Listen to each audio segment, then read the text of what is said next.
عین عرفان، آشنایی با مقوله عرفان و تصوف.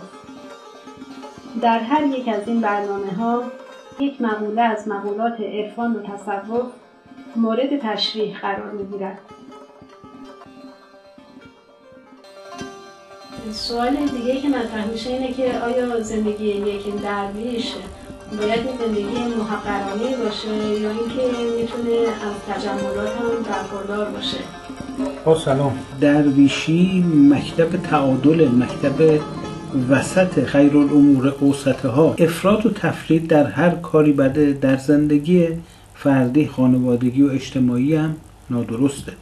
یعنی مرام درویشی اینه که انسان تا اونجایی که خداوند بهش ظرفیت داده برای بالا بردن رفاه اجتماعی کوشش بکنه، یعنی تا اونجایی که از دستش برمیاد کار بکنه، در عین اینکه دلش با یاره. درویشی اهل از یک طرف بیبندوباری نیست، از طرف دیگه اهل تنبلی نیست. اساتید تصوف میگن درویش نباید کل بر جامعه باشه، نباید تنبلی و رخوت و کسالت در کارش باشه که دیگران بخوان خرج زندگیش رو بدن.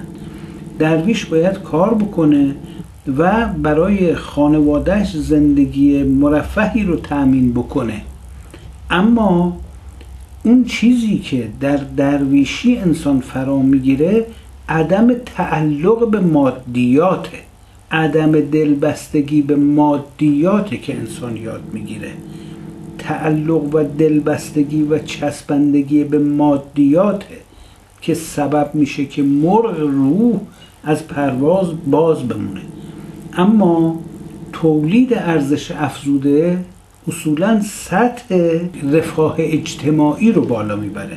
به همین دلیل درویشی مخالف تولید ارزش افزوده نیست، بلکه انسان اندرز میگیره که تعلق به مادیات نداشته باشه. برای اینکه یه مثالی بزنم، میگن یکی از بزرگان تصوف که جناب سید نورالدین شاه نعمت الله ولی بودن، حرکت میکردن، از این شهر میرفتن به اون شهر و بعد هر جایی که میرفتن در بیرون شهر یه چادری دایر میکردن و اونجا توقف میکردن، دیگران میومدن و ملاقات میکردن با ایشون، مجالسی برگزار میشد و اینا. دوباره ایشون میخواستن حرکت بکنن، چادر رو جمع میکردن میرفتن به یه شهر دیگه. بعد یه نفر که تازه وارد مسلک تصوف شده بود بلند میشه میاد که شاه نعمت الله رو ببینه. بعد میبینه یه چادر بزرگ و خیمه و خرگاهی زدن و اینا. پیش خودش میگه که پس این چه درویشیه که یه همچنین دستگاهی داره و چنین خیمه و خرگاهی داره و اینا.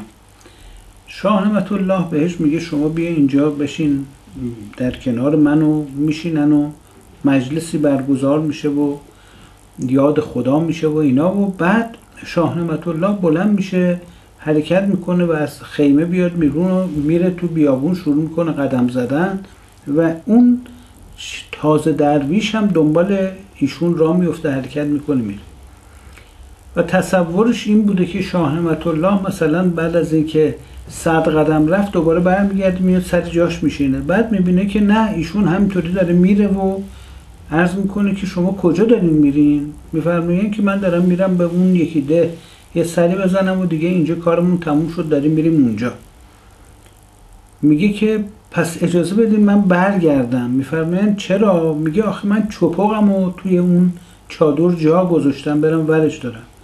شاه نعمت الله میگن که اون خیمه و خرگاهی رو که دیدی فقط برای تجمعه.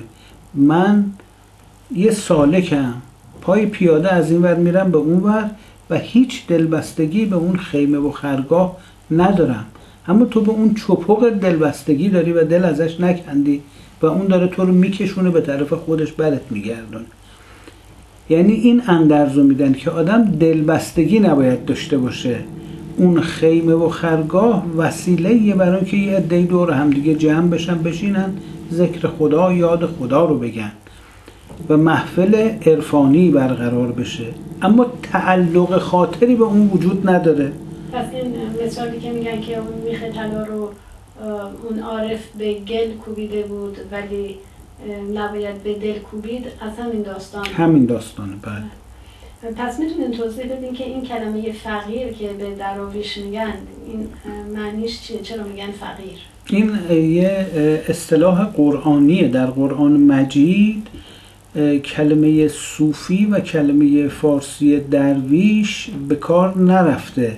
یعنی کلمه فقیر که در قرآن مجید اومده، معادلش در زبان فارسی، در لغت فارسی واژه درویشه که در چند آیه قرآن به صورت جمع یا مفرد به کار رفته و منظور از درویشی همون کمال جوانمردی که انسان حالت گذشت و تحمل و مدارا بر وجودش غلبه کنه، خودش رو برتر از دیگران نشمره، خودش رو یک بنده خدا به حساب بیاره و در برابر پروردگار خاضع باشه و بدونه که خودش از خودش چیزی نداره و هر چیزی که هست امانت پروردگاری که در اختیار او قرار گرفته. این عرفان نسبت به فقره، یعنی اینه که ای مردم شما همتون فقیر هستید و خداوند غنیه و اگر چیزی دارید خداوند در اختیار شما گذاشته تا با اون بتونین به کسب و کار و معاش بپردازید. شما در یکی از این جلسات یک شعری رو از سعدی خوندین که آخرش، اون بیت آخر میگه به حقیقت آدمی باش، رسد آدمی به جایی که به جز خدا نبیند. توی این قسمت ها میخواستم یکی این که به حقیقت آدمی باش منظورش چیه؟ یعنی اینکه چجوری آدم به حقیقت باید آدمی باشه؟ اینو اگه میشه یه ذره باز کنی. و یکی دیگه اینه که رسد آدمی به جایی که به جز خدا نبیند. آیا این دیدن خدا با چشم سر چگونه است که آدم به چه صورت اون کسی که به این نقطه میرسه خدا رو با همین چشماش میبینه چجوریه؟ اولا اون بحث به حقیقت آدمی باش یه بیتی از همین شعر بلند و زیبای سعدی هستش که میفرماید به حقیقت آدمی باش وگرنه مرغ باشد که همین سخن بگوید به زبان آدمیت. یعنی اگر که فقط حرف زدن و تکلم کردن نشان انسانیت باشه، طوطی هم حرف میزنه، الان ماشین و کامپیوتر هم حرف میزنه. آدم بودن به قدرت تکلم داشتن نیست و به داشتن غرایز مختلف هم آدم محسوب نمیشه.